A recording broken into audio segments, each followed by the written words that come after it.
Искам да се обърна към хората, които се притесняват да дадат кръв и се страхуват. Няма нищо страшно. Аз лично често ми се случва да бъда кръводарител.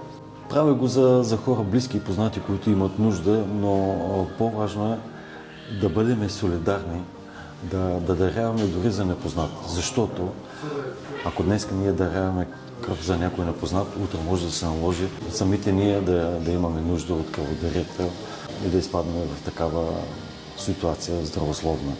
Екипът тук е изключително професионален, млади хора, вижливи, просто е удоволствие да дойдеш и да дариш кръв. Това е нещо много благородно.